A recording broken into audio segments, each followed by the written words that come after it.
Olá, amigos das redes sociais do Diário do Sudoeste. Nós seguimos com a nossa série de entrevistas com os pré-candidatos de Pato Branco.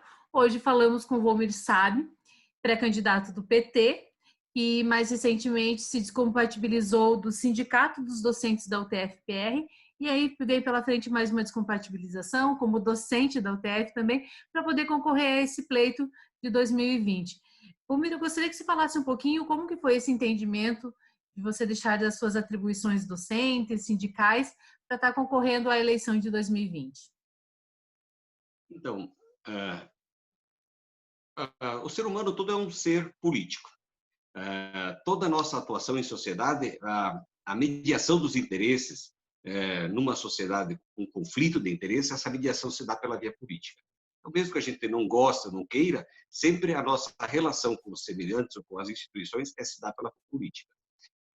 Na universidade, onde eu estou há 27 anos, né, na UTF estou há 27 anos, em muitos momentos eu participei ativamente da política da universidade. Já fui coordenador de curso várias vezes, já fui do conselho universitário, conselho de graduação da UTF, então participei já do pleito para a direção do campus de Pato Branco. Então, nessa empreitada, né, nesse caminhar, em vários momentos eu coloquei o meu nome à disposição, fiz o debate dentro da instituição, porque entendo que esse é o papel que todo mundo tem de fazer, né? De fazer a reflexão e a análise para discutir, que essa discussão é pela via política, para discutir qual é o caminho que devemos trilhar no coletivo. Então, eu acho que essa disposição minha de concorrer à prefeitura, ela é fruto de todo esse caminhar, né? Eu também estou no Partido dos Trabalhadores, é um partido que tem uma história de luta, uma história de disputa de ideias a respeito da gestão da sociedade, um partido que tem história, que tem identidade. Nas últimas eleições municipais, nós participamos do processo eleitoral apoiando, né? Em duas eleições apoiamos o Nereu Ceni, do PCdoB, para prefeito. Nas outras duas eleições apoiamos o Wilson, o William, né, o William Machado, que era do MDB, e nesse momento entendemos, né, pela própria situação de disputa que está posta a nível nacional, que é importante que o partido tenha candidato, né, para discutir a realidade local, a realidade regional, à luz do que está acontecendo a nível do Brasil. Nós tivemos 13 anos de gestão da União, gestão federal, com o Partido dos Trabalhadores, onde fizemos um governo de coalizão, e nós entendemos que temos muito que nos orgulhar dessas gestões do Partido dos Trabalhadores a nível federal.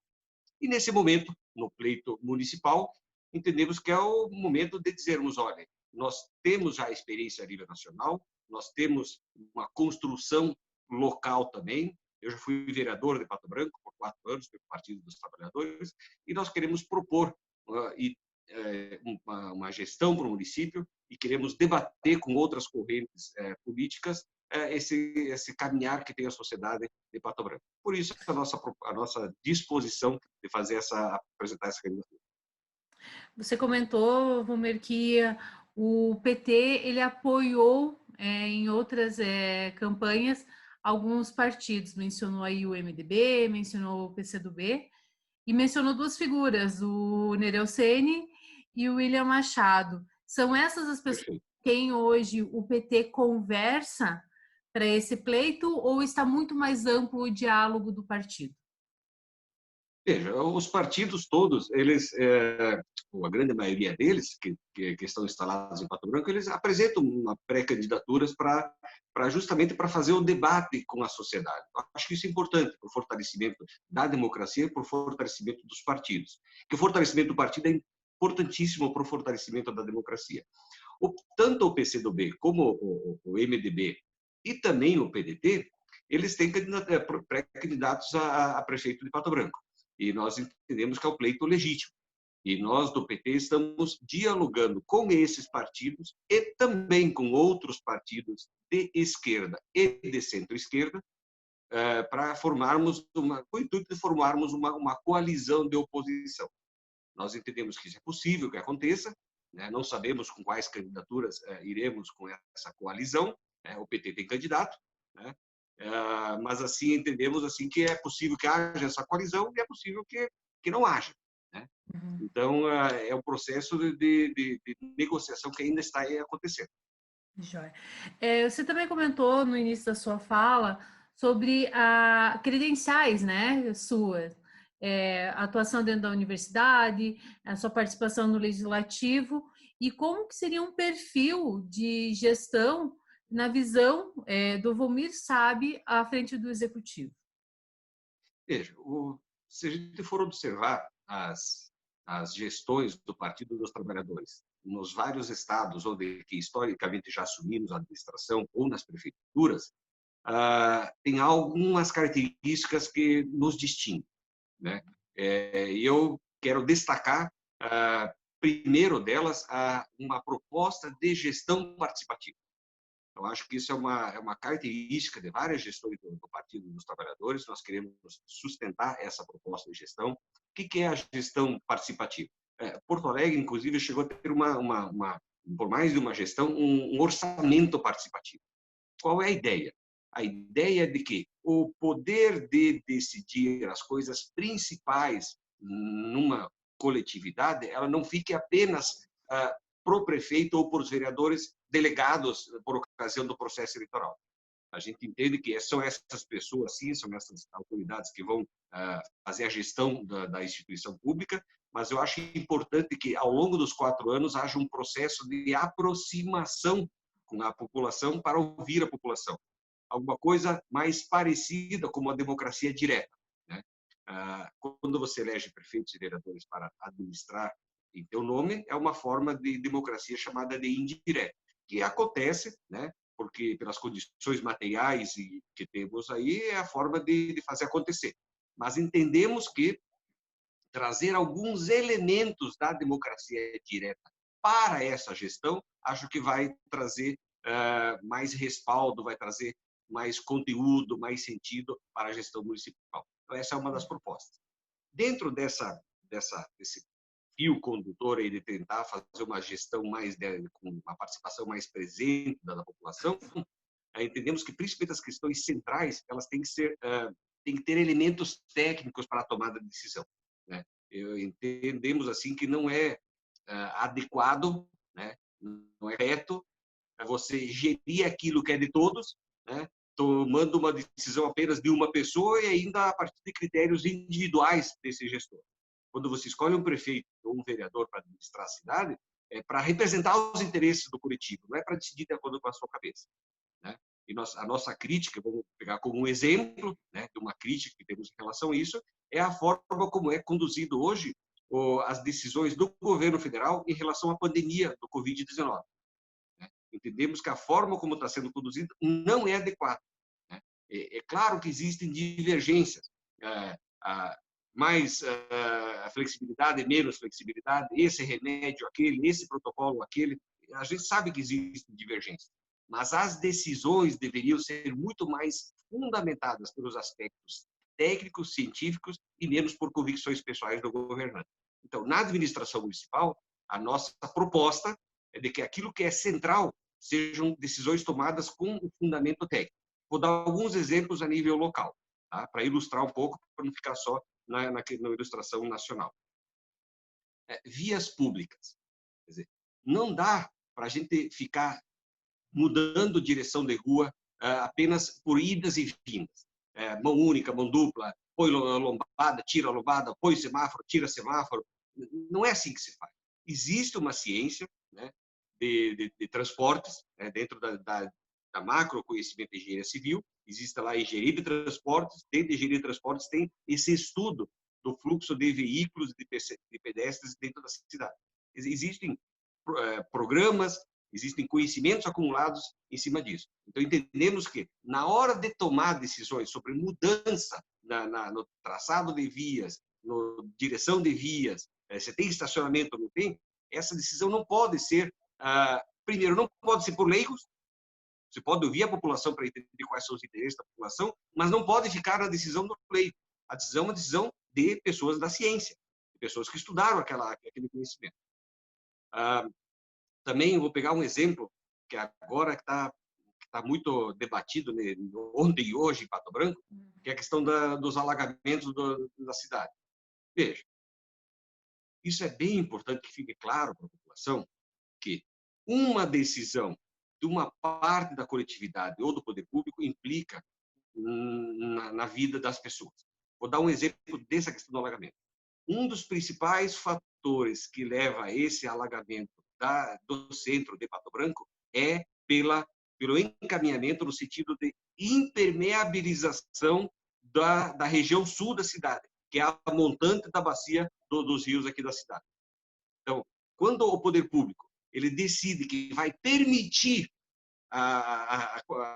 loteamento, quando você tem impermeabilização com asfalto, impermeabilização com coberturas, com calçadas, etc., quando o poder público permite que isso aconteça, tem que ficar claro para toda a população que, ao permitir, atendendo aos interesses das pessoas que têm áreas lá na Zona Sul, na parte alta, tem que entender que quando você permite aquilo, você vai estar afetando o direito das pessoas que estão aqui no centro, que vão ter as suas casas e os seus comércios alagados. Veja, não se pode... Então, uma coisa tem consequência na outra. Quando eu era vereador, na época eu convidei, em nome da Câmara, um professor da UTF para ir fazer uma apresentação de uma tese de doutorado dele. E ele estudou justamente isso. Ele estudou como que a impermeabilização das várias áreas da cidade, ele levou em consideração tipo de solo, inclinação de solo e outros fatores, como que a impermeabilização daquelas áreas poderia afetar o alagamento da cidade, inclusive com simuladores, dizendo, olha, se esses tantos quilômetros quadrados desse espaço forem impermeabilizados com loteamento e tiver uma chuva de tantos milímetros, vai haver alagamento nessa região aqui da cidade. Então, veja, dei 2 exemplos, né, da cidade que você precisa, que o poder público, ao tomar uma decisão, ele precisa ter um embasamento científico, não pode ser por achismo. Né? E com esse embasamento científico, você ouvir a comunidade, mas a comunidade precisa ser ouvida com verdade. Ele não precisa contar para a população do centro que, sem impermeabilizar a área na Zona Sul, a sua casa vai ser alagada. Entende? Então, esse é um outro balizador da nossa proposta de gestão. Né? Em relação à saúde, também, nós entendemos fundamental, e sempre foi uma bandeira nossa, a defesa da saúde pública. O SUS é um grande patrimônio do Brasil. E nesse momento de pandemia, a gente percebe o quanto é importante ter um SUS que seja vigoroso. Nos últimos anos, inclusive, foi tirado o dinheiro do SUS. Nós entendemos que isso foi ruim. Então, veja, é uma questão da política nacional, mas que influencia diretamente no município e na vida das pessoas. Então, entendemos na questão da saúde a importância do atendimento básico, a importância do médico de família, a importância da saúde preventiva em relação à saúde corretiva. Então, eu vou dizer assim, alguns balizadores preliminares, né, de como a gente pensa em conduzir as questões do município. Voltando ainda a falar na questão do urbanismo, por exemplo, nós precisamos discutir a questão do transporte. Né? O poder público atual tomou uma decisão, e entendemos assim que foi uma decisão adequada, né, da modificação do transporte coletivo. Entendemos assim que deu um passo importante no sentido de desatar o nó que existia no transporte coletivo. Mas entendemos que precisamos avançar mais. E esse avançar mais, a nossa proposta passa pelo fortalecimento, pelo revigoramento ou a criação de ciclovias. As cidades todas do mundo já estão discutindo isso, tem o ganho ambiental, tem o ganho de saúde e tem agora o ganho sanitário também. Porque, veja, numa situação de pandemia, você usa o transporte coletivo, é complicado porque há um risco de contaminação. Se for usar o automóvel, tem muita gente que não tem um automóvel. E mesmo tendo automóvel, tem o problema de que falta espaço nas vias, que falta recurso para isso. Então, muitas cidades já estão vendo, né, como sendo uma ponta de lança do desenvolvimento urbano, a valorização e o fortalecimento do uso da bicicleta. E para que as pessoas utilizem a bicicleta, precisa ter uma via segura. Então, entendemos que, ao discutirmos a questão urbanística da cidade, na questão do transporte da cidade, nós precisaremos discutir a questão das ciclovias. O Haddad, quando prefeito de São Paulo, fez um movimento bastante vigoroso nesse sentido, né? Foi atacado pela oposição naquela oportunidade, né? Depois veio o próximo prefeito, retirou inclusive algumas ciclovias, e acredito que é o momento, né, inclusive pressionados por essa pandemia, é importante que as sociedades, os municípios do Brasil e do mundo voltem a discutir a utilização da bicicleta como meio de transporte. Na Europa, inclusive, tem muitas cidades que já estão financiando bicicletas, dando desconto de imposto para quem usa a bicicleta. Então, entendemos que a bicicleta também deve ser discutida nesse plano de transporte urbano. Nós estamos falando em processo eleitoral, mas a gente ainda não tem uma certeza sobre o processo eleitoral de 2020. O Tribunal Superior Eleitoral comentou recentemente liberou as convenções remotas, na forma que a gente está fazendo a entrevista aqui mesmo. Os partidos diretórios se reúnem remotamente para fazer suas convenções, mas também não tem uma definição de data, justamente por causa da pandemia. Como que o PT encara essa situação, né? Uma eleição, a necessidade de uma eleição, mas sem uma data definida, sem uma postura definida quanto ao quando vai ser. Pois foge do nosso controle, né? E mesmo as autoridades da Justiça Eleitoral, né? Eu vi o Barroso recentemente, né? Dizendo que vai chamar os líderes partidários, que ele está se aconselhando com os médicos epidemiologistas para ter uma decisão sustentada pela ciência. O próprio TSE e os poderes instituídos estão dizendo que seria importantíssimo, nós concordamos com isso, que a eleição seja feita esse ano, porque senão, do ponto de vista legal, de fato há um arranho na democracia. Então, também entendemos a importância de a gente preservar a questão do isolamento para a questão de evitar a proliferação do vírus da Covid. Então, entendemos que esses percalços desse adiamento, né, devem ser tolerados, né, e vamos tentar. Há um prejuízo, entendemos, há um prejuízo do debate, né, porque na eleição é bastante importante que os candidatos se reúnam com as pessoas, conversem, vão nas casas. Isso dá estabelece uma ligação mais próxima entre o candidato e o eleitor. Com essa pandemia, isso vai ficar comprometido. Mas veja, não vemos outra forma de se fazer. A gente lamenta, né?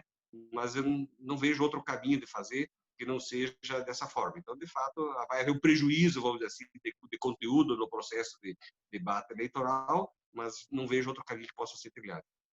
O PT tem algum encaminhamento? Tem alguns partidos que preferem que as eleições sigam em outubro? Tem algum encaminhamento para novembro, dezembro? Ou fica neutro, fica a decisão mesmo para a Justiça Eleitoral? Eu acho que é uma decisão que, para nós, é indiferente. A data é indiferente. Eu acho que a decisão tem que ser tomada tendo como elemento decisivo a questão da preservação da saúde, da questão sanitária dos eleitores. Acho que isso é extremamente importante. Nesse momento, tem que pensar na saúde do povo brasileiro. Mas entendemos, sim, que é importante que seja feita esse ano ainda. Inevitavelmente, a gente acaba comentando em todos os grupos que a gente conversa e tudo mais, que a pandemia é uma coisa que veio e arrebatou todo mundo, principalmente da forma surpresa que ela foi, né? E com isso, muito do que se pensava, até mesmo por uma possibilidade de retomada, o crescimento econômico, como que for estabelecido, ele fica neutro nesse momento por causa da pensada situação de saúde em muitos casos. Qual é o desafio? Qual é o desafio do próximo gestor em meio a toda essa questão da pandemia, passada pandemia? Nossa, dá para fazer um programa só sobre isso. Primeiro, dizer que a pandemia veio independente da vontade das pessoas. Então, o que não tem solução, solucionado está. Temos que lidar com isso que está aí. Tem uma questão mais filosófica e uma coisa e algo mais voltado para pragmatismo local, né? Vou tentar abordar as duas coisas. Por uma questão mais filosófica. Veja, o olhar nosso, né, meu e também entendo que de uma grande parte do Partido dos Trabalhadores, é de que o planeta Terra, o sistema produtivo capitalista, nos moldes que estava andando, em algum momento vai ter um problema sério com a vida. Já está tendo. Porque o modo de funcionamento do capitalismo é o modo de funcionamento que exige uma produção crescente. Para que tenha demanda para essa produção crescente, o consumismo crescente. E veja, gostando ou não, esse é o modo de funcionamento. Veja, qual é o problema desse modo de funcionamento do capital? É que o planeta Terra não comporta. Quer dizer, ele não comporta crescimento de 3%, 4% do PIB indefinidamente. O planeta Terra está se exaurindo. O planeta Terra, para o planeta Terra, a forma de vida humana ela é uma praga. Infelizmente, nós como humanos, a gente quer ter a melhor condição de vida, mas a gente tem que ter uma clareza, né, de que a gente não pode fazer isso com o planeta. Então, talvez a Covid venha nos dar, a natureza venha dar vamos dizer assim, um alerta para nós, seres humanos. Diz, olha, vocês têm que cuidar mais do restante das formas de vida, vocês têm que cuidar mais da Mãe Terra.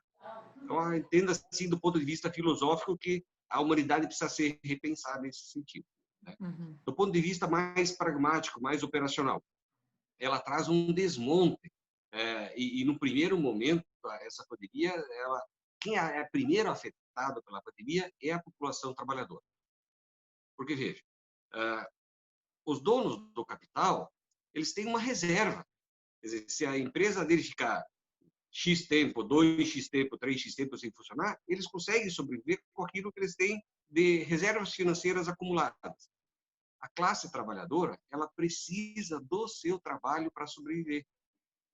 Então, quando vem uma pandemia e a grande maioria da classe trabalhadora, ela é impedida de trabalhar, e para isso corta-se, e na condição que aconteceu para muitos trabalhadores, cortou-se as condições de sobrevivência, que é o salário, isso é terrível. Quer dizer, o trabalhador sem emprego é alguém que morre dentro do mundo de fartura. Então, como resolver isso? Você tá, como é que a gente resolve? Se trabalha, morre pela Covid. Se não trabalha, morre de fome, né? Como é que resolve esse paradoxo? Essa equação? Uhum. Para nós, resolve da seguinte forma. O planeta Terra, o mundo, existe, vamos dizer assim, riqueza acumulada. Ela está acumulada na mão de poucos, que não precisam de toda aquela riqueza. Então é justo que nesse momento de pandemia, aquela riqueza que foi acumulada pelo trabalho histórico e de todas as pessoas do planeta, que uma parte dessa riqueza seja estendida para aquelas pessoas que não conseguem sobreviver porque não têm mais o salário. Bom, quem é que tem que fazer isso? É o poder público.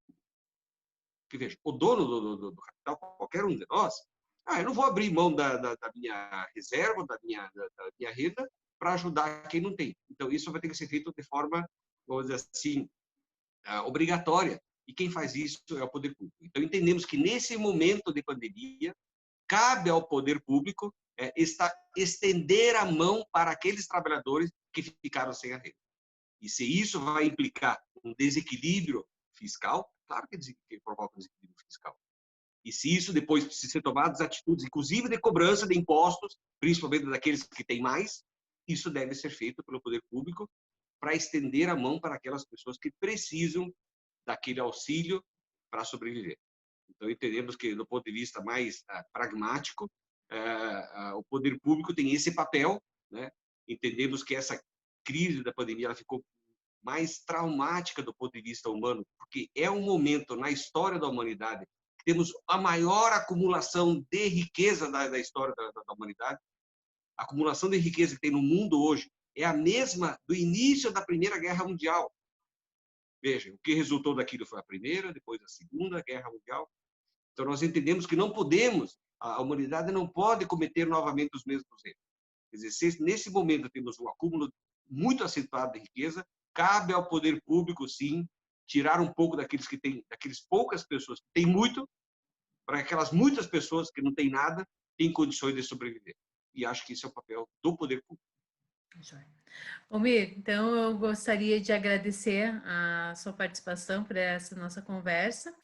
Tá? Como a gente vem comentando ao longo dos dias, a gente deseja um processo eleitoral justo, limpo e que seja produtivo para a população de Pato Branco.